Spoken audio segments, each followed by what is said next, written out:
Well, thank you, everybody. Thank you. Welcome back. Our second panel on robocalls, a case study in modern speech regulation, was moderated by my friend and colleague, Jamil Jaffer. Jamil is an adjunct professor here at the Scalia Law School. He's a founder of the National Security Institute, a really impressive program that was started in the last year or so on national security and the law. He is Vice President for Strategy and Business Development at IronNet Cybersecurity, and he just finished a clerkship for the first year of Justice Gorsuch on the Supreme Court. So welcome back to the law school, and thank you very much for moderating this panel. Well, thanks for having me, and I'm excited to be here with a distinguished panel to talk about this critically important issue for consumers, this issue of robocalls, how we're dealing with them, and whether and how this is a case of modern free speech regulation. And in particular, we've seen recent litigation ongoing here in the DC courts on the topic of robocalls. We've had action at the FCC. We've had action in Congress with the TCPA. And so this is a great panel, great audience. And I just want to introduce the panelists. And then we'll start with Justin and with Gus, and he'll tell us something about his work in this area. We'll talk to Harold and then Alan, and then open up the audience for some questions. So Gus Hurwitz is an assistant professor of law and co-director of the Space, Cyber, and Telecom Law Program at the University of Nebraska College of Law. Perhaps more importantly, Gus began his career here, academic career, as a visiting assistant professor at the Scalia Law School here at George Mason University. He also taught at the University of Pennsylvania before moving to University of Nebraska. He previously served in a variety of jobs, including the Justice Department's Antitrust Division and at the Los Alamos National Laboratory. He received his JD from the University of Chicago, an MA in economics from here at George Mason University, and his BA from St. John's College. So Gus, thanks for coming. Let me introduce Harold and Alan real quick, and then we'll start with you, Gus. Harold is the Executive Vice President of the U.S. Chambers Institute for Legal Reform. He provides strategy, policy guidance, and program management guidance for ILR's comprehensive program aimed at improving our nation's litigation climate. Before joining ILR, Harold served in the White House as a special assistant to the President in the Office of Legislative Affairs, and was President George W. Bush's primary liaison to the Senate on a range of matters involved, including national security, the judiciary, civil justice reform, and the like. Prior to that, Harold served in the Senate on the Judiciary Committee as Deputy Chief Counsel to Ranking Member Arnold Specter and as Senior Committee Counsel for then Chairman Orrin Hatch. Harold is a graduate of UC Irvine and earned his JD from the Catholic University here in Washington, D.C. And then finally, Alan Butler. Alan is a Senior Counsel at the Electronic Privacy Information Center, EPIC. In that role, he manages all of EPIC's litigation, including the Amicus program, and files briefs in emerging, cutting-edge privacy and civil liberties cases before the U.S. Supreme Court and a variety of other courts. He's also the chair of the ABA's Privacy and Information Protection Committee during the section on civil rights and social justice. He's authored briefs on behalf of EPIC in a variety of cases, including in Riley v. California, in a brief that was cited in the Supreme Court's unanimous opinion.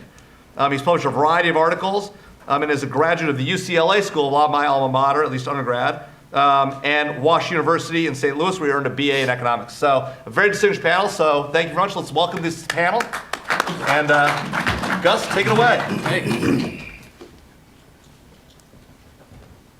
I probably don't need to stand up, but I am going to anyhow, mostly because it will make it harder for Jamil to get me to be quiet when he's decided I've exceeded my time. And I am going to have a clock running on my phone. I say this because there's a good chance I will receive a robocall, which will distract me from the stopwatch, so I will lose track of time. So thanks to Jamil and Adam and the Center for giving me an opportunity to talk about this project. It's an interesting project that I got into, in a sense, from the perspective of where we ended the last panel. That is the Sorrell opinion and more recent Supreme Court opinions that have really called into question the ongoing vitality of the commercial speech doctrine and whether or not commercial speech regulation is content-based speech regulation that would be subject to strict scrutiny. And I got from there to this question of the TCPA, the Telephone Consumer Protection Act, which is the primary piece of legislation that protects consumers from or makes robocalls illegal, and whether or not that would be subject to strict scrutiny under current Supreme Court doctrine. More generally, though, this project, I think, asks a lot of questions that are relevant to our discussion today about how the government regulates speech, especially from a consumer protection perspective, in the context of rapidly changing technologies, and also some really interesting questions as well about what speech is in these technologies. The latest iteration of the title of this paper, in fact, is going to be something along the line of telemarketers and the sanctuary of the phone. For those who've read the paper or familiar with the sanctuary of the home and the role of that as a private place, the sanctuary of the phone will have some meaning. So the TCPA. What is the TCPA? How did we get the TCPA? And why is it an interesting topic today? Well, the TCPA, adopted in 1991, was adopted in response to the rising tide of telemarketing calls being made using automated telephone dialing systems in the late 1980s. Basically, we had two problems in the late 1980s into the early 1990s. You had telemarketers that were using these systems that would just sequentially dial every single phone number, looking for people to pick up the phone, and people hated them because typically it would they would call you during dinner while you were at home. That's problematic. It's a violation of the sanctuary of the home. We want to be free. Consumers want to be free from these disturbances. There were also bigger problems than that. However, these systems would lock up phone lines. The way that they'd work, you would answer your phone. If you had a answering machine, it would answer your phone, and it would just keep running. It would record the tape, and it would keep the phone line busy for hours at a time. We also had cell phones starting to come into the market where phone calls were very expensive. So consumers would get calls on their cell phones, and they'd pay $5, $10 to deal with this telemarketer at the time. So the FCC put in place, Congress enacted the TCPA, which prohibits the use of two types of calls, those made using automated phone number dialing systems and those using pre-recorded voices. And it puts in place a number of restrictions for how you can use these technologies, the biggest of which is that you need to have prior express consent for most calls that you're going to make using these technologies. And if it's a telemarketing call, you need to have prior express written consent. Important framing issue here. This is an opt-in system. The consumer needs to opt into receiving these calls. It's not an opt-out system where the call can be made and the consumer can then say, please don't have me receive future calls. Rather, the consumer needs to have given prior consent saying, I'm willing to receive these. So what's happened over the last 25 years? Well, the TCPA has worked and we no longer receive robocalls. No. Obviously, that is not what has happened. A couple of things have happened. The most important, just to put out there, is we had the Do Not Call Registry and Do Not Call Act enacted in the mid-2000s, largely because the TCPA was not working. This brought the FTC into the mix with another similar sort of system. But we all know that robocalls are the bane of modern existence. But these calls aren't the sort of calls that were at issue when Congress enacted the TCPA. The modern robocalls that we receive generally are not from legitimate businesses trying to find customers. They're not just marketing calls. Why? Well, A, most of those legitimate businesses are participating in the Do Not Call registry, and they're not calling people who have opted out of receiving these calls. B, businesses have by and large realized that cold calling millions of customers isn't a great way to find customers who want to do business with you. Instead, most of the 2.4, last number I saw was 2.5 billion robocalls placed each month are illegitimate calls being placed by scammers using spoofed numbers, oftentimes for purposes entirely unrelated to what the purpose of the call is on the face of the call. So these numbers, these calls, they can be anonymous. They can be completely untraceable because they aren't coming from a company who wants to have a business relationship with you, a company that needs to be identifiable by the consumer.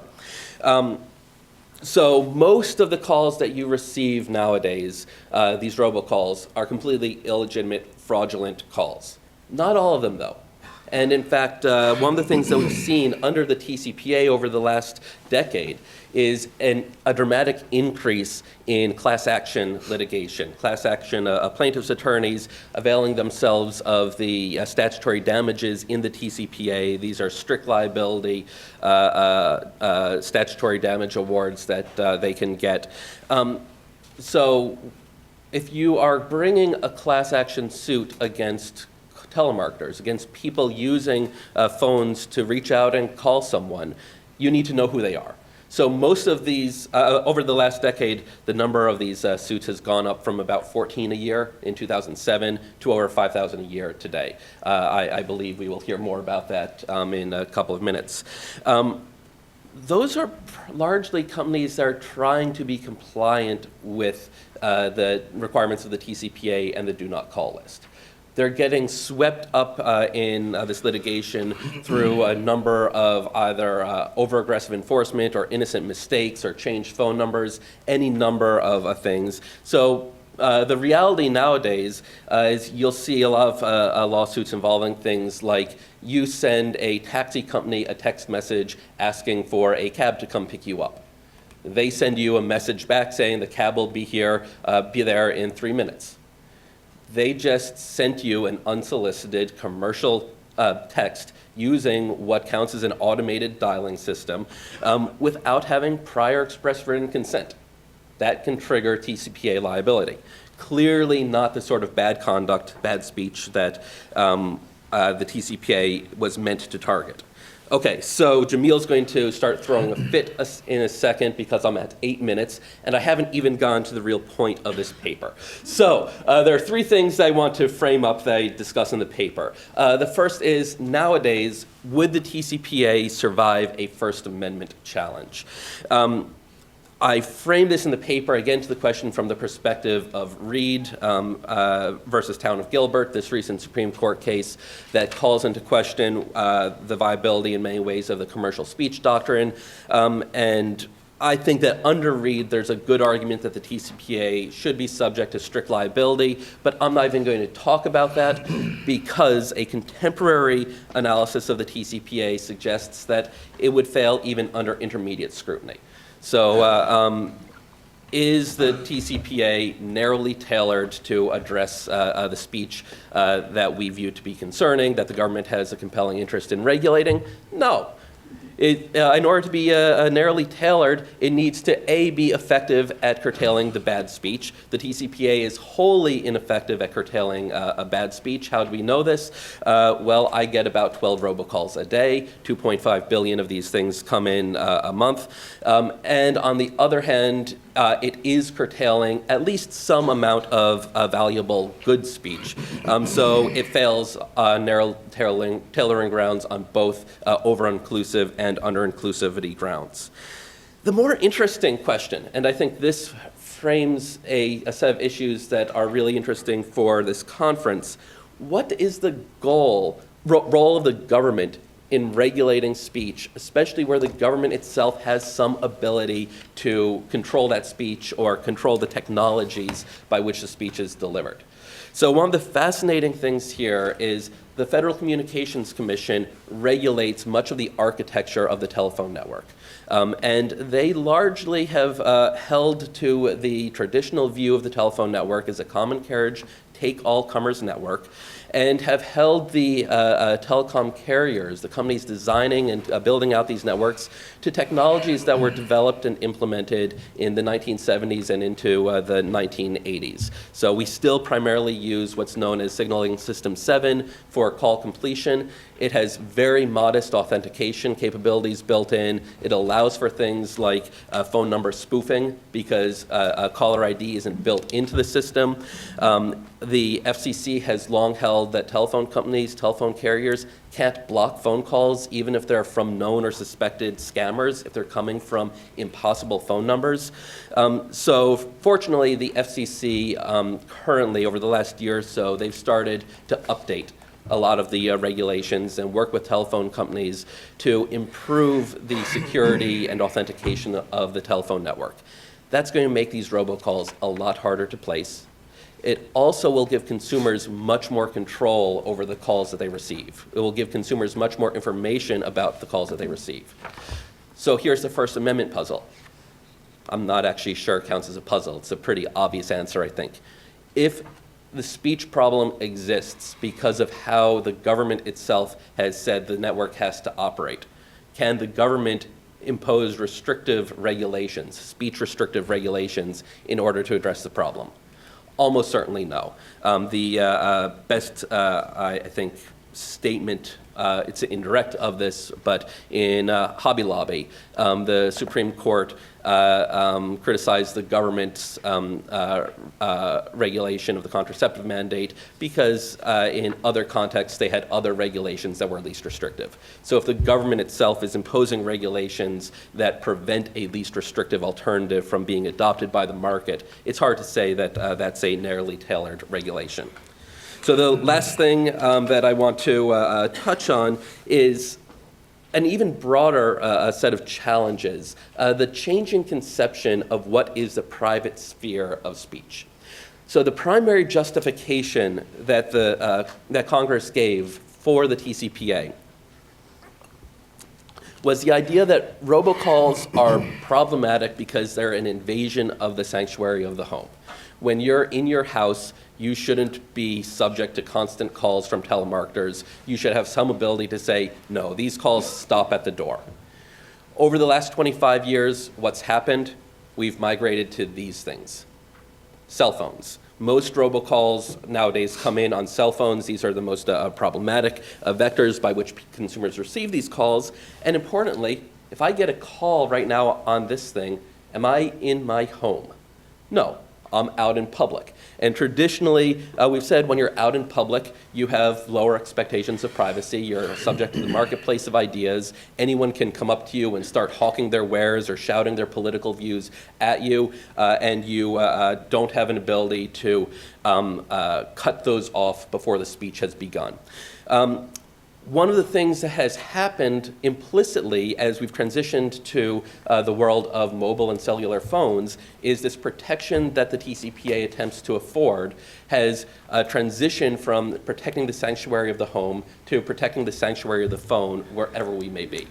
Now, the Supreme Court precedent in the background here is really muddled, and it's pretty unclear. So a couple of the important ideas here. The court has pretty consistently embraced a opt-out model for speech invading even the sanctuary of the home. So marketers, solicitors, they need to be able to come to your door and knock before you tell them to go away. So you need to give them a chance to try to speak to you. That suggests perhaps the opt-in model embraced by the TCPA is problematic. On the other hand, the court has noted in Parker v. Utah, it's dicta, but it notes that radio cannot be turned off. Radio can be turned off, but billboards cannot be. So if you're outside, you can't avoid billboards. You have to see them. And the court has suggested that that's more concerning than speech coming via the radio. Similarly, in Pacifica, the court famously was concerned about the ubiquitous and unavoidable nature of radio broadcasts. So the unavoidability, the lack of control that consumers have over this speech is an important concern. So two important ideas moving forward, and this is the direction that my work on this project is taking. Focus on the ability consumers have to control the speech that is coming at them. That is, my ability, when I get a phone call, to know that's an authentic call, to know who the caller is, perhaps to get a blurb about, is this a commercial call, is it solicitation, is it health information, or what's not, and the role of the government in developing that technology. I think we're good. Gus, awesome. Thank you for that.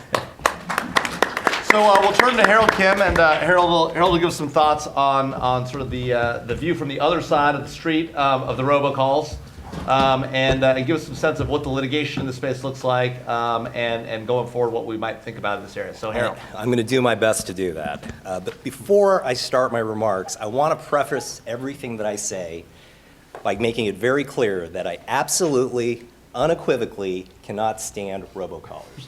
I actually was driving here this morning and I got a call on my phone from a home security device telemarketer, and you see the number and it came from Georgia.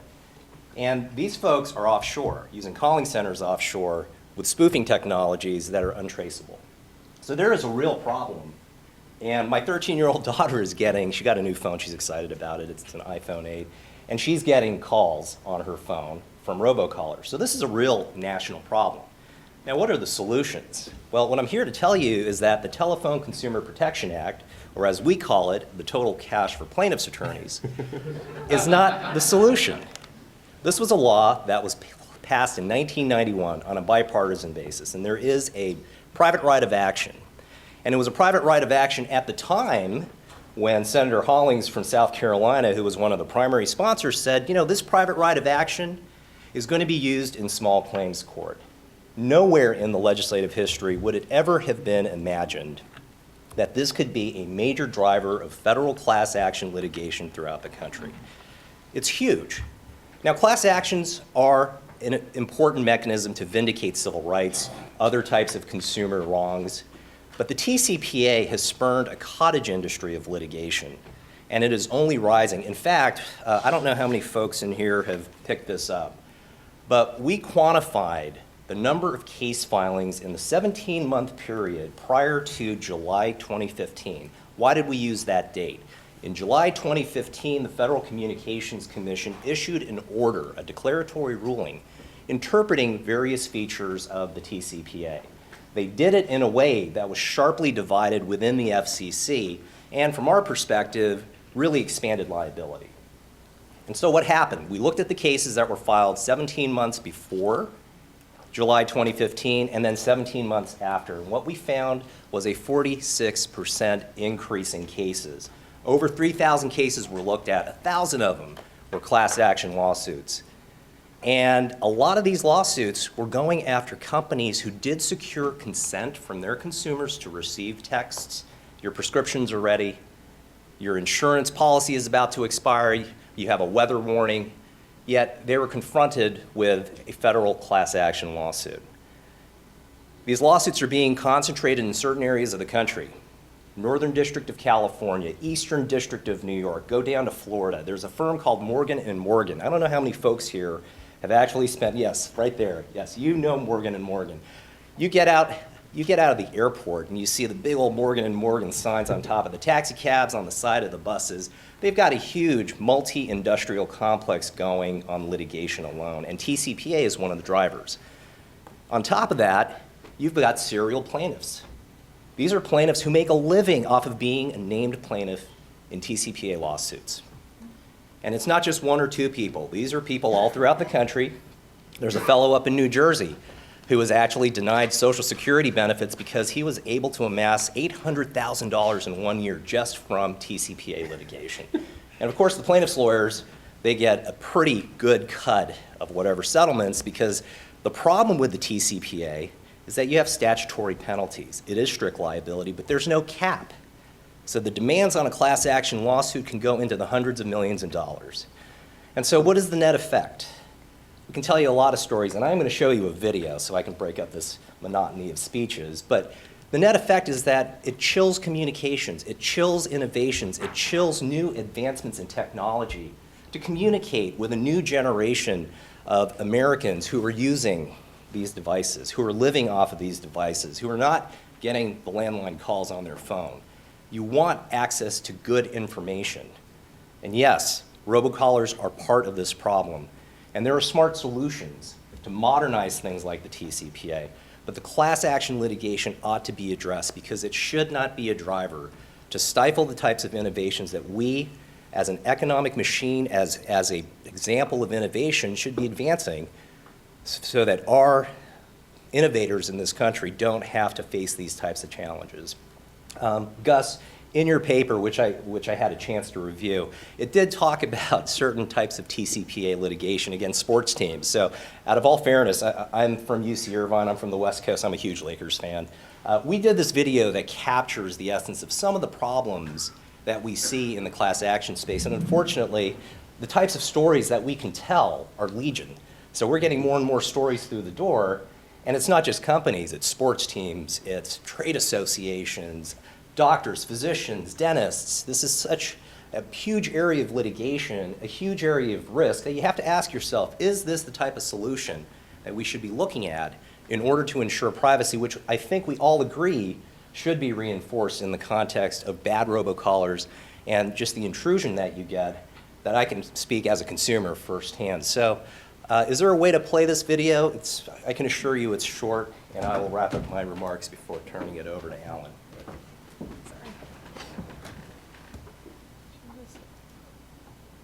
Usually, lawyers make their living inside a courtroom, but a Tennessee man is trying his hand as a professional plaintiff. In 3 years, Craig Cunningham has filed 83 lawsuits under a 26-year-old law called the Telephone Consumer Protection Act, or TCPA. The TCPA was originally meant to regulate telemarketers and those annoying phone calls at dinner.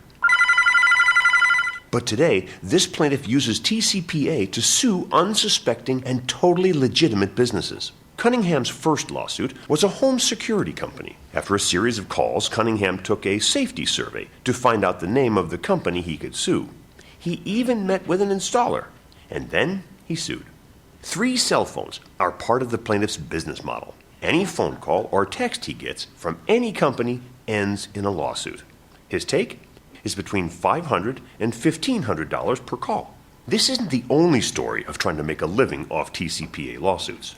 Law firms are even advertising on Google to encourage people to sue telemarketers and collectors for harassment.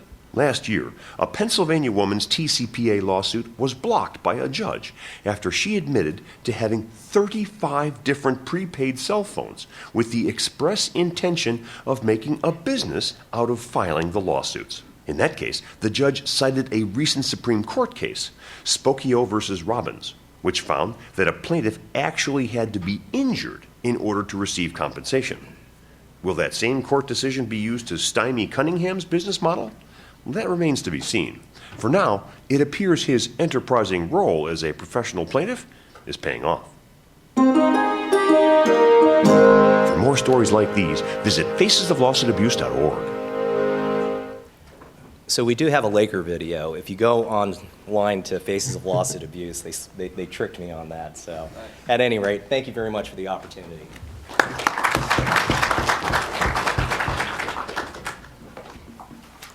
So Alan's going to join us now and sort of give us so both Harold and Gus told us how much they hate robocalls. Alan's about to tell us how his efforts to really stop them and enforce TCPA and why what Harold and Gus have told you isn't exactly the whole story.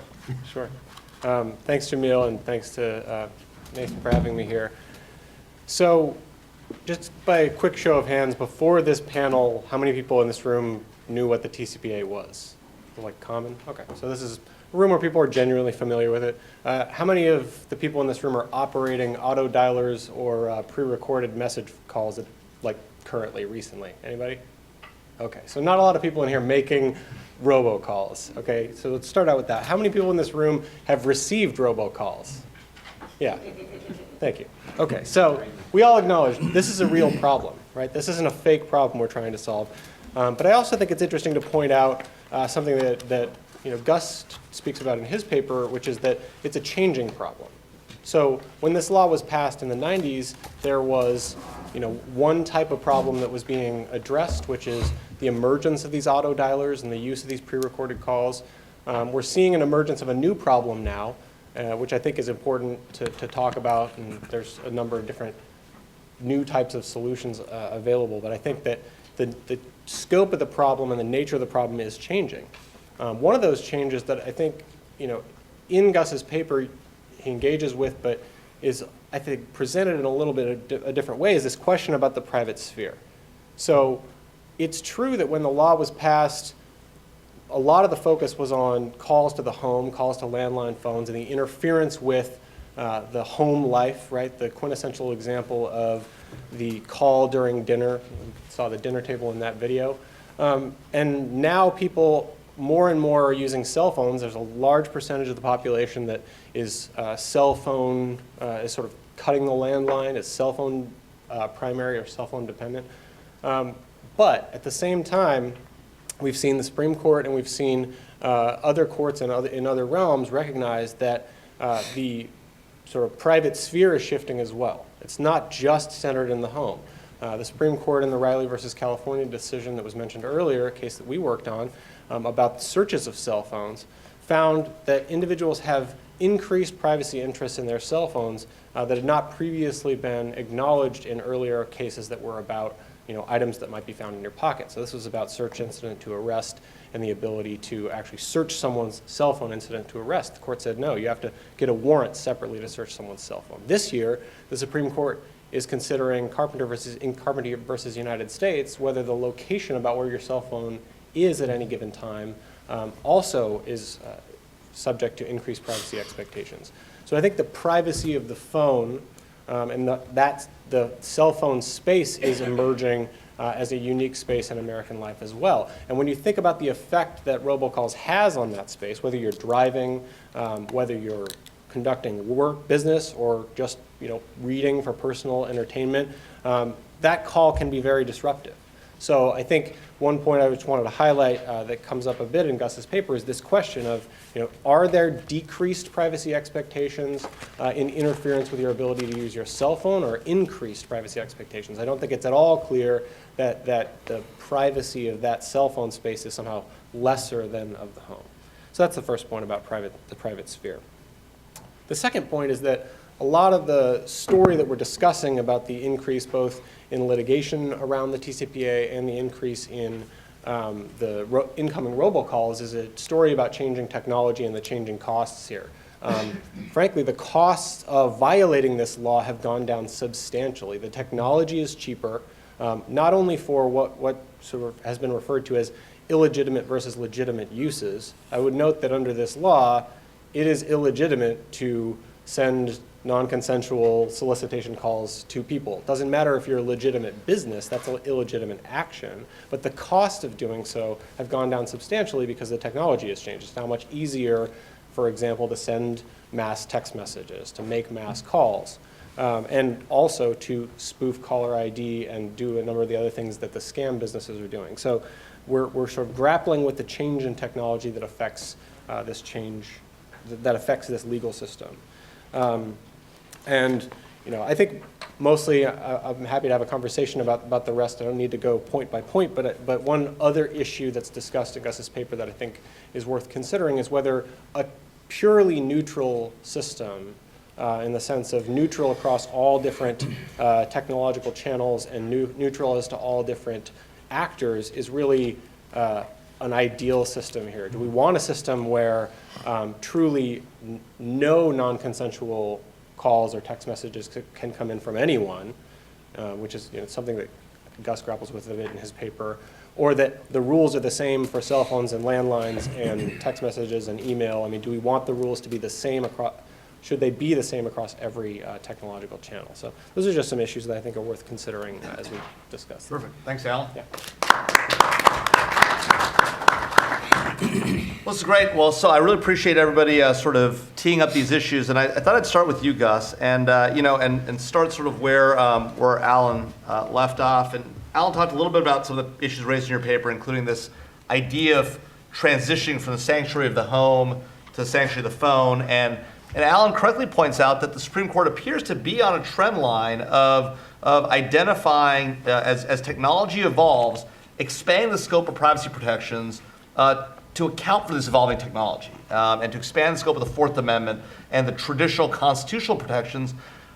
Why shouldn't Congress, or should Congress and the courts together or separately, and how should they address this change in technology that is, I think we all acknowledge, right, that our phone today plays a very different role than landlines did before. We carry that with us. We carry all sorts of information on these phones. the courts indicated a desire to protect that information, both in Carpenter and in Riley. Why isn't that the right trend line? And if it's not the right trend line for the courts, if it is the right trend line for the courts to support the Amendment space, what about in the regulatory space? Why can't the courts be involved? Why should it be somebody else? Why should it be Congress? And if it is Congress, what should they do? Okay, there are So a a lot whole lot in of there. questions there. To start, before I start responding, thanks to both of you for thoughtful comments. I think we have a lot of interesting material to cover. Carpenter and O'Reilly, it's important to recognize, don't deal with the context of private speech. They're in the context of government searches of private citizens' information, private citizens' devices. So two important factors that this gives us for framing purposes. First, we're in a fundamentally different domain. We're not in a Fourth Amendment context. What protections does the citizen have from the government? And second, we are in the First Amendment domain because we're talking about Jamil trying to speak to me. It happens that he's trying to speak to me via phone, but he's trying to speak to me, so we're in the domain of private citizens' speech rights. The changing scope of the private sphere, I struggle with. I don't come to the paper with any preconceived understanding or expectation for what the right answer should be. The most interesting thing as I've been diving into the cases and thinking about this is the emphasis that the Supreme Court has placed on the concept, they don't use this language, but the concept of control, the concept of enabling, empowering the recipient of the call to decide whether or not they want to take it. And I shouldn't say the recipient of the call, just the recipient of the intrusive speech to decide whether or not they want to interact and engage with it. So the amount of control that the recipient of the call can have, I think, is a very important lever for us to consider. As we are expressing more concern about the privacy of the phone and people's ability to make this thing that I have just randomly ring wherever I am at any time in the day from anywhere in the world, we should be aware we're not only talking about the privacy of the phone when it's being used in the public sphere or outside of the private context, and I don't know where the delineations are. If we say that from a First Amendment perspective, I have such a privacy interest in my phone, not disturbing me while I'm driving, not disturbing me while I'm walking down the street, what's the difference between saying I have a right for no one to call me on my phone and I have a right for no one to stop me as I'm walking down a sidewalk? Or I have a right for someone to not advertise in an intrusive way while I'm trying to have a conversation. Or for that matter, I have a right if I'm sitting down trying to eat dinner at a restaurant for the waiter not to intrude in the middle of my conversation. The waiter needs to wait till an appropriate break in the conversation before he can interrupt me. Obviously, I'm going down a slippery slope here, but it's not clear to me that there is a clear line to delineate the difference between phone intermediated speech and non-phone intermediated speech once we say we can regulate the speech when it's in the public sphere. The last thing that I will say is Alan raises the question, should we say this is phone calls, text messages, email? I don't advocate in the paper, I expect it can be read this way right now, for what is traditionally understood as technology neutrality. One of the things that the direction I want to go in the paper is arguing that when the government is regulating in technologically changing areas, they shouldn't regulate a specific technology by name. They should instead articulate the principles that underlie those regulations. So when we transition from regulating landline phones with a little bit of cell phones to regulating primarily cell phones, we have keys in the statutory language that explain what the purpose of the regulation is, so that as the context change is, the courts can adopt to that. The reality in many ways for cell phones is when you get a phone call, you get much less information than when you get a text message. When you get a text message, you get much less information than when you get an instant message from a friend. When you get an instant message from a friend, you get much less information than when you get an email. So in each of these cases, the consumer, the recipient of the information, is being presented with different amounts of information, going back to this idea that the amount of control that the recipient of the information has should influence how we think about regulation of that speech. If all these different communication vectors can contain different amounts of metadata that's presented to the consumer upon receipt, that should influence how we think about perhaps the requirements for different forms of communication or how we regulate those communications when they lack that information. So that's helpful. So Harold, you made a compelling case, I think, for the idea that the TCPA is being used in ways that its framers never intended, that its authors never intended.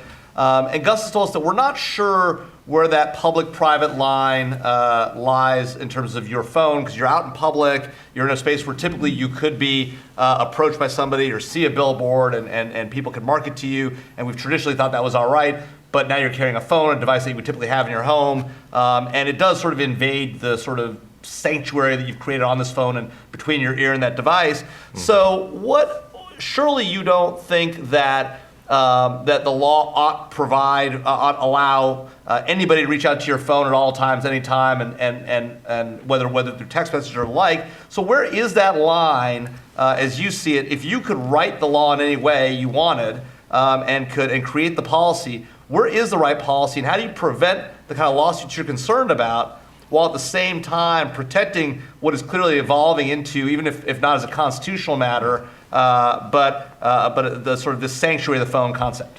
Well, you're effectively regulating commercial speech, right, from legislation. And so whether it's going to survive constitutional scrutiny through an intermediate or strict scrutiny standard, it's got to be narrowly tailored. And I think when you look at the TCPA, at least, if I had the pen and if I had everything that, I could do to Let's say you worked on the Senate Judiciary Committee as the deputy chief counsel, and you were drafting law for your boss. Well, let me say that the TCPA does not go through the Senate Judiciary Committee because that's what Title 48, right. And that goes through the Senate Commerce Committee. So fortunately, there's a little more rationality on that committee compared to our friends on the Senate Judiciary Committee. That all being said, the TCPA, and I think we agree on this with EPIC, is that it needs to be modernized, but it needs to be modernized in a way that is content neutral. But from our perspective, it's technology neutral? And technology neutral, I think, because it has to respond to the complete changes in technology that have rapidly developed, at least in the last 10 years. Since 2007, the advent of the smartphones have completely changed the entire landscape of how we communicate. And since that iPhone 1 came out, it is dominant, and it's not just in the United States, globally speaking. So it is a statute that has remained intact since '91. There have been creative ways of interpreting that statute to meet a new generation of technology.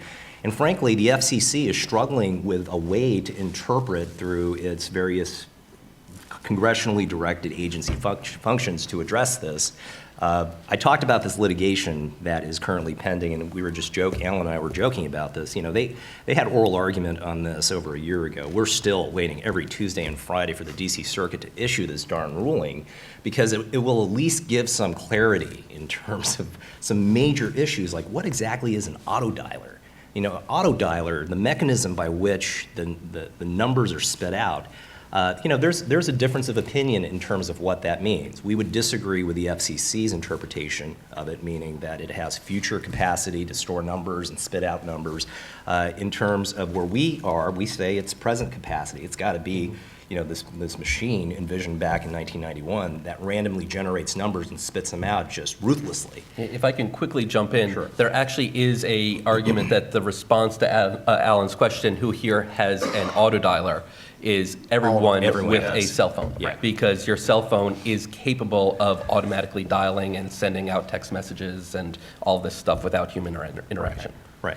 But if you read the statute, I would say, based on my reading, it seems to say present capacity. It's equipment that has the capacity, and has is kind of an important word here. Now, there's a difference in opinion in what has means, HAS, but I think that there are compelling arguments in terms of the present capacity piece. Like, for example, Lambeau Field has the capacity to store, 80,000 fans. And the interpretation of that is not, well, if you do an addition to the field, then it can get another 20,000 people. That's not the commonly understood meaning of what has capacity means. But then again, I don't want to get into the weeds, and we can have a difference of agreement on this. But that's at least a critical aspect of where the agency has identified this issue. So, and Alan, I think everyone on the panel shares your frustration with this idea of robocalls and the idea that at least some scope of regulation is appropriate in this space, even under the Constitution, even under free speech doctrines. And the only question is how much, where, and what, and how these suits come into play. So how do you respond to the criticism that today, even though the law may have been intended for good purposes, today it's being put to use against not just legitimate businesses engaged in illegitimate activities, but legitimate businesses engaged in legitimate activities by plaintiffs and plaintiffs' lawyers simply seeking to make a buck and not really being effectively utilized against the actual scammers or the legitimate businesses doing illegitimate things?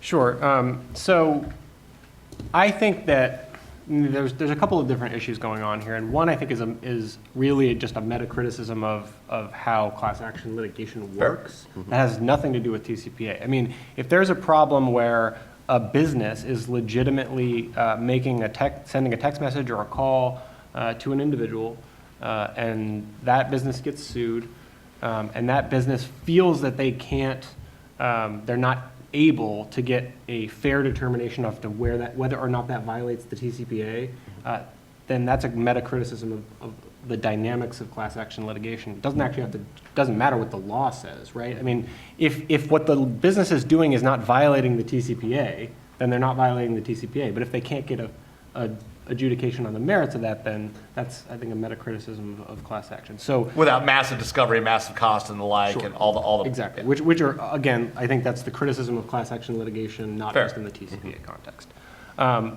Otherwise, what we're dealing with are businesses that are violating the TCPA. Now, maybe we might say the criticism then might be, well, the TCPA is too strict, too broad. It doesn't deal with modern technology. right? So this is a question of whether the TCPA should be rewritten, whether it should permit things that it doesn't currently permit. I think that And restrict things it doesn't currently restrict. So on that second point, this issue of, well, the TCPA litigation is not currently solving the scammer robocall problem, which is a point Gus and others have raised. To that I say, well, that also is a different problem. That is a problem of fly-by-night businesses that can't be sued, period. And that's a problem that absolutely needs to be addressed. I don't think that's a problem that changing the text of the TCPA can solve. I think it's a problem that needs to be solved through technological solutions, like Gus mentioned, potentially regulatory changes. But it is a really important problem, and it's one that the FCC and others are actively working on. But again, this question of, like, I'm still not convinced of what the activity is that violates the TCPA, but nevertheless should be allowed to be engaged in by legitimate businesses, except for maybe this text response example that Gus gave. I don't, off the top of my head, remember exactly what the legal resolution has been on that point in any of these cases, or if we even have a clear answer on it, which may be part of the problem. And I don't think it's addressed in the ACA, in the rule that's under review in the ACA case. But one other issue I just wanted to touch on briefly is this question about, if we're looking at changes to the TCPA, we've all in different ways talked about neutrality principles. Content neutrality has been raised. Obviously, in Gus's paper, he's talking about the First Amendment, so that's part of why that comes up. But again, I don't really see the justification for a content neutral rule. Well, why do we want a rule that doesn't distinguish between solicitations or not? The original idea behind the law was that solicitations are more intrusive, and there is a larger financial incentive to engage in solicitation than non-solicitation calls. So I think that's why the law focuses on solicitation. And I don't know why we would want the law to be broader than solicitation. That seems to worsen the problem that we're describing. So a couple of thoughts in response to that. First, we have a lot of open questions in this area that we don't know the answer to. Some are very broad. The viability of commercial speech doctrine under a recent Supreme Court precedent, who knows? That's where the solicitation versus non-solicitation distinction, I think, is most important, because if we're concerned about this being a solicitation as a justification for regulation, well, if we treat solicitations as ordinary speech as opposed to separate commercial speech, that's why that's important analytically. We also have... Real quick, on that point though, Gus, if we do that, it essentially means the speech is largely unregulable, right, except within the very limited bounds in which the court has allowed ordinary speech to be regulated, which is to say sort of the fire in a crowded theater example, right? So at that point, isn't the whole thing out the door if the commercial speech doctrine is gone? Yes, I think that's a fair, arguably a fair statement. In the dissent to Reed, basically the response was, your statement means that everything is subject to strict scrutiny, in which case the speech doctrine is just off the rails. I think we're in a period of uncertainty there, and I think for the purposes of our discussion, though, we can cabin that off. We can assume that commercial speech is going to remain in play, and some regulation is appropriate. I think that we can assume that there's a lot of uncertainty about what how the doctrine is going to continue to evolve, so we should be thinking about all the permutations. Okay, sure. There are other areas of uncertainty that are far narrower. So, for instance, one of the areas that there have been a number of suits, a pharmacy during flu season sends out text messages to people who have previously received flu shots or had prescriptions filled there saying, hey, flu season is upon us, you should get a flu shot. Some courts have said that that is a solicitation, that is implicitly marketing the pharmacy as a place to come to give money to in order to get a flu shot. A couple of courts have said, no, this is a health notification, which there's an exception under FCC regulations for to the TCPA. So we've seen both some liability cases and some no liability cases for healthcare notifications like that. That's a clear example in my mind of what I would call a legitimate use of this technology, regardless whether or not it actually is prohibited by the TCPA. I think that is pro-consumer conduct that we want to encourage, not discourage. One last point that Alan makes that I'm sympathetic to, except in the First Amendment context, I think we need to approach differently. The idea that, hey, robocalls are a different problem. Robocalls don't fall within the ambit of the TCPA, or the TCPA is the wrong tool to address them. So let's cleave them off and say the TCPA, it addresses one set of issues, let's let it stand and deal with the robocall, the modern robocall problem with other legislation. The problem is, from a First Amendment perspective, we need to think about whether the TCPA is narrowly tailored or not. And on its face, the TCPA does apply to robocalls. It should apply to these spoofed calls, scam calls, and the like, just as much as it applies to commercial businesses trying to engage in traditional solicitations, which tells us that we need to think of the TCPA as under-inclusive in addressing at least a big part of the problem in this context.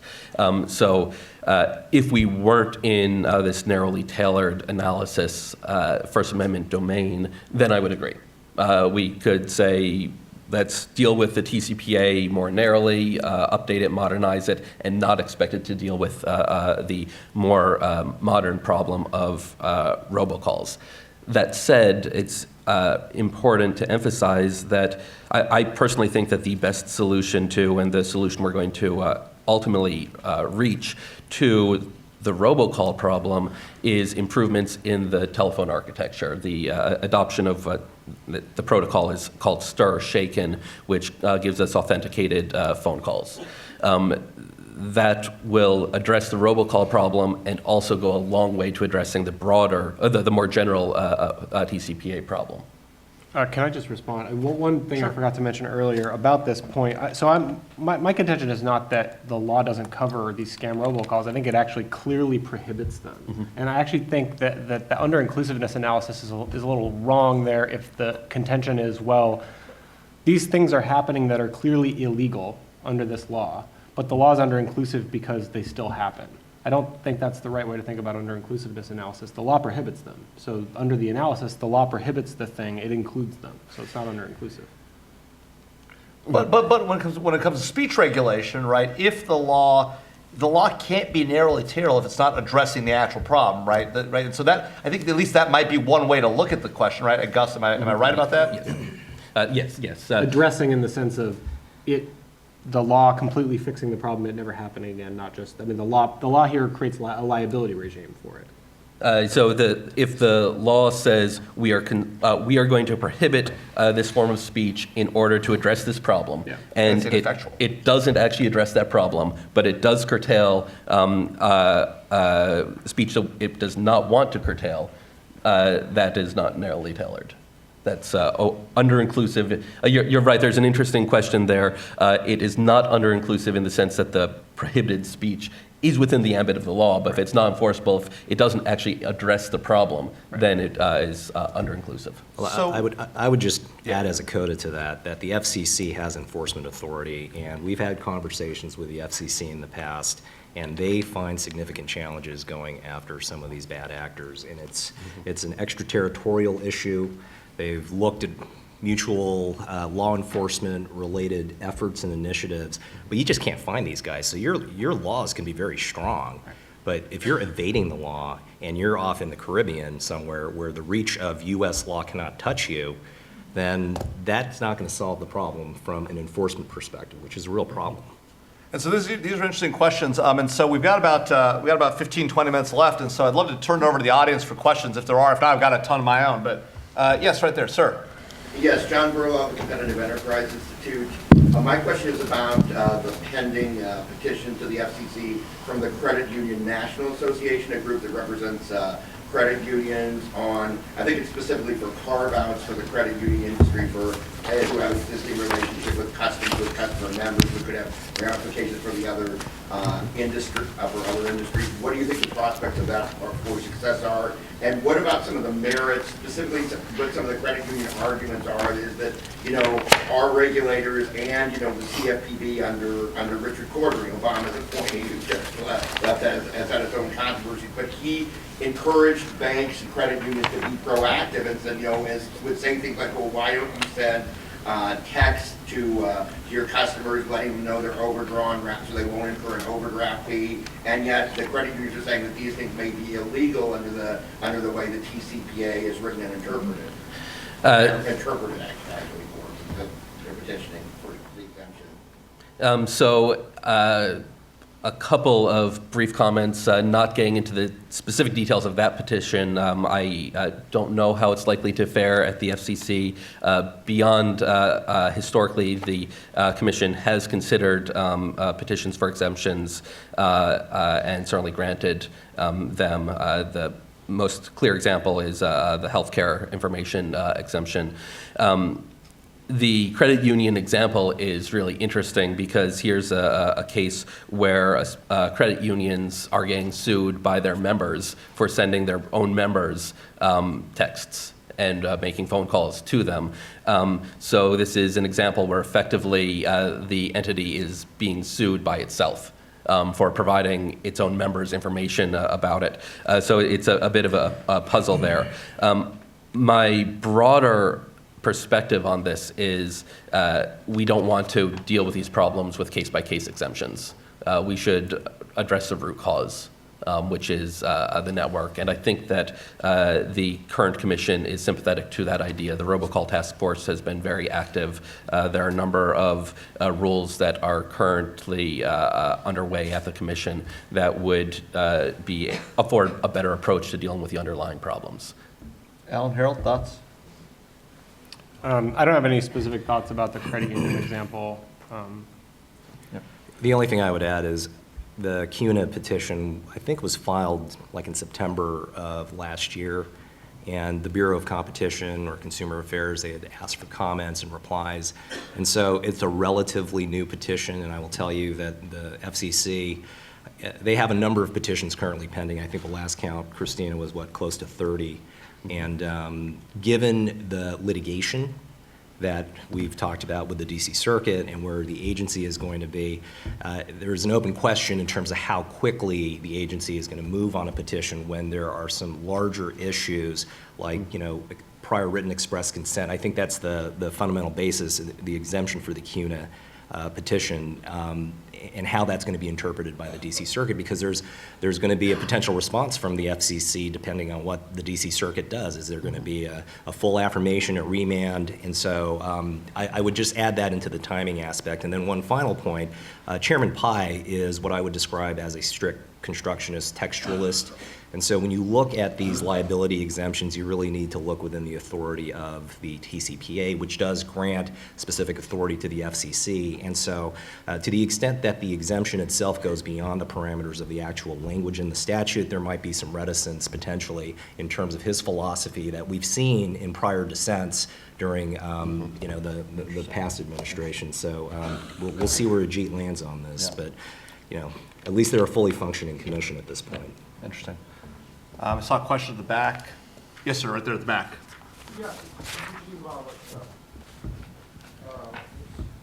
Eugene Wallach from UCLA. I have a question for Justin and a question for Alan. It seems to me that Rowan v. Post Office Department is the most applicable decision. And it held back in 1970 that you could make it a crime to keep sending somebody mail once they said stop sending it. Now that's an opt-out regime, not an opt-in regime. But I just wanted to verify that you would agree, I take it, that an opt-out regime at least would be constitutional, and that you wouldn't need to pass strict scrutiny or show it's within some exception, or that's tantamount to falsely shouting fire in a crowded theater. And if not, I wonder why that wouldn't be so. Alan, let me ask you, why not have an opt-out regime where if a reputable business sends me something and then I send stop, and I'm embarrassed, maybe there's already an app for this, but I would like to, if I get a call on my phone, to be able to push a button and that automatically, regardless of how they set it up, the caller sets it up, automatically sends a message saying, put me on the do not call list. And in fact, since I am on the do not call list but still keep getting these calls, presumably you could bind them to the do not call list. And then if there are the fly-by-nights, of course, that the opt-out regime won't help, but the opt-in regime doesn't help either, because by definition, they're fly-by-nights, they're not going to comply with the law. So why wouldn't shifting to an opt-out regime be A, constitutionally permissible, and B, maybe constitutionally mandated, but at least adequate for the purposes of those of us who, we don't want to make sure we never get one of these, but we do want to be able to say, look, once we get a call from a business and we're not interested, we push a button and that's it. Why wouldn't that be adequate? So I'll start, especially since I have a very easy answer. Yes. Rowan is an opt-out regime, and Rowan is, I think, the primary case that the FCC cites as legal authority, and it does so very sparingly in its TCPA implementing orders. So I think absolutely there's a distinction there. It's a little frustrating to me that the FCC hasn't confronted or thought about, as best I can tell, the difference between an opt-out and opt-in regime, and cites Rowan for the proposition that the opt-in model that they have embraced, that's in the statute, they can't change that, is Gus, acceptable. Is it that opt-out is inherently meet strict scrutiny, or that you simply don't need to meet strict scrutiny if you have an opt-out type regime? That's an interesting framing. If you are in a opt-out regime, effectively you... or by definition narrowly tailored? So at that point, what you're doing isn't regulating speech so much as you could frame this as regulating speech, yes, but you're saying that you need to respect the preferences that have been communicated via speech. So you have the opportunity for the marketplace of ideas to So operate. you're not even within the regulation of speech regime. I can see that argument. I can see an argument on the other side that you have a speech regulation to give force to the agreement or the expressed preferences. I would say there are interesting questions perhaps about the implementation of the opt-out regime. There might be questions about what is it that you are opting out of, and that could change over time. So, for instance, if we don't have text messages and I have opted out of receiving phone calls from you, text messages, SMS messages come into the marketplace, have I also opted out of receiving text messages from you? Have I opted out of receiving emails from you? So the scope of what is getting opted out of could lead to future implementation challenges. And to the second question, I mean, certainly an opt-out system is constitutionally permissible. I think Gus acknowledges that, and that's true because there are many opt-out systems in different privacy and non-privacy legal regimes. The problem that we see throughout the privacy regimes is that when you have an opt-out versus an opt-in system, I mean, it's just a default rule issue, right? And the assumption is that people generally, the user doesn't want to take the action to opt out, or rather it's at least more difficult and they're less likely to take, any individual user is less likely to take that action. And so you're putting all the burden on the user. It's sort of also kind of like a one-to-many problem, right? The user has thousands and thousands of potential people that may want to solicit them, may want to call them without their consent, and they have to respond to every single one of them, as opposed to the many companies. What numbers of the do not call registry? I mean, wouldn't that solve that problem? Well, On once of the do not call registry, that's the out-of-town, but they haven't done it. so the do not call registry is a separate system, and it was layered on top of this in part, I think, out of a view of probably from both sides of centralizing of information. I don't think that it's necessarily been seen as a huge success, but I think that's part of the reason why that system, I think, was created, with the idea that, well, this way you centralize information about people who affirmatively don't want to receive any calls, and I think it also affects the one-call safe harbor. But I think just in general, it's a part of this is an information asymmetry and resource problem. I mean, the individual users, again, having to bat away all of these solicited calls. The idea that we've talked a bit over the course of this conversation about so-called legitimate and illegitimate uses, not clearly defined terms. Mm-hmm. Obviously, there's the scammer robocall issue, the fly-by-nights, and they're hard to bring enforcement actions against anyway. But in the scope of so-called legitimate businesses, commercial entities within the United States that are subject to enforcement, I mean, their behavior is clearly, I think, affected by this rule. Even if they are currently being sued under the current system, if the system went away, if this was all of a sudden an opt-out system, I think there's no question that we would all get more robocalls. I mean, we would get more calls because it would not be an immediate liability trigger to make these calls. And so, yes, we would have to bat back all of these individual unsolicited calls on a one-by-one basis from all these different companies. So I think it would certainly impact the user in terms of their experience and the interference with their lives of their phone ringing from a bunch of different entities. Eventually, maybe we would get to the point where we would have unsubscribed to all those different phone numbers. But if you just look at your email inbox as evidence of what your phone might look like if we didn't have a TCPA, I think the same core concern that informed passing the TCPA in the first place is still there. Sorry, go ahead, Gus. Two quick points. First, there is some debate about how effective the do not call registry actually has been. Obviously, it has not been effective at all against the current spate of robocalls. However, at the time it was adopted, we weren't concerned about the modern sort of robocalls. We were concerned about more traditional telemarketers, and that industry largely was put out of business by the do not call list. So most of those companies do respect the do not call list, and it's made it roughly impossible for them to do their business. The There's also a interesting question about alternative technologies, and I think Alan is right to express concern about what our not email, our phone call inbox equivalent would look like without some sort of protection here. As technology continues to develop and the capabilities of the phone network continue to expand, you could imagine, and I think this would survive First Amendment scrutiny, a requirement that unsolicited callers not dial the phone number in a way that just makes your phone ring without any information as a first call. So they need to instead send you an initial communication that gives you a 3-line description of the purpose of the call, and that has to be the first way that they establish communication with you. So as new technologies become available, new opportunities to impose restrictions that I think would be more narrowly tailored and that would be less restrictive means of accomplishing the important or compelling government interest are on the table. Harold, thoughts? Just on the opt-out point, knowing the challenges with opting out and your advocacy on that, perhaps it could transfer over into opting out of class action settlements and some of the problems that face consumers.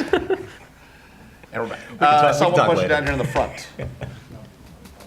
Really quick, thanks. Mike Doherty. I'm also on the board of the National Cybersecurity Society, and as a non-lawyer, I want to focus, I just am hit by jurisdiction and lack of resources, because what tends to happen when regulatory is, okay, it's a shock, but since we have no jurisdiction here, people are going to go, yeah, I'm breaking the law. Oh, well. So, but these are technological ways to find these things. So what is TCPA doing as far as engaging people with technological knowledge to stay ahead of this curve? Because this is whack-a-mole at this point, from my impression. So I'll give 2 responses to that. First, over the last couple of years, the Federal Trade Commission, which enforces the do not call list, has basically thrown their hands up in the air, and they've turned to the tech industry, and they've had a number of challenges saying, hey, here's a bounty, $50,000 if anyone can implement, for whomever implements the best technology to help deal with this problem. That's been marginally effective. There have been some interesting technologies that have come up, but they only work at a small scale. The Federal Communications Commission, under the prior administration, Chairman Wheeler, he convened a robocall task force, which has been the technologists and industry stakeholders to come together and develop ways and proposals to actually improve the carrier framework to deal with this. And under Chairman Pai, a number of those ideas have started to be implemented. And those are technological solutions that are being driven by the technologists and the industry. I would just add, you're totally right. The lack of resources for enforcement at the federal level, even with the state AGs, it's a problem. The FCC is looking at solutions potentially like a reassigned number database, because reassigned numbers and the problems associated with that has driven a number of class action litigation out in the field.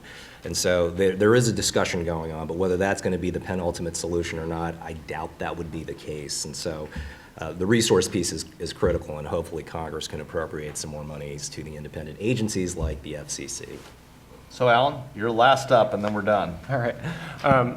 Just a couple quick points on the technology. I mean, one thing that I didn't get a chance to mention before is the First Amendment issues raised by Gus's paper. One of the things he flagged was this issue of blocking scammer calls by the FCC or potentially by the telecoms. I actually think that under the First Amendment analysis, I think part of the reason or hesitancy for implementing that is probably a concern that somebody's going to bring a First Amendment challenge to having their ability to make calls blocked. So where this problem just goes all the way down. I mean, the scammers have First Amendment rights in making calls to our phones. So I think that there's just a problem with the solution there as well from the same analysis. And then one other thing I'll just note is, as to the reassigned number issue, one interesting thing that came out of this litigation over the omnibus FCC rule in the DC Circuit is that there's a lot of focus on this, how big this problem is exactly, and there's a lot of batting around of the numbers. I believe 37 million is the number they bat around. In our brief, we actually went down into the dirty history of the FCC databases about calls and numbers, and I actually think the number's not right. It comes from a Wall Street Journal article from 2011, and it's a it's all the numbers at that time, in that particular year that had been aged out. It's not all the numbers that were reassigned. One thing we point out is that the reassignment problem actually should not be getting worse right now because people are allowed number portability. So numbers are, people should be keeping their numbers more often now. There's a lot of new numbers, but I have a cell phone. I've kept the same cell phone number for the majority of my adult life, unlike in the past, if I had moved around, my number would have changed a lot. So I think that technology actually can help just as much as the changes in technology have hurt. So, Right. Well, join me in thanking the panel.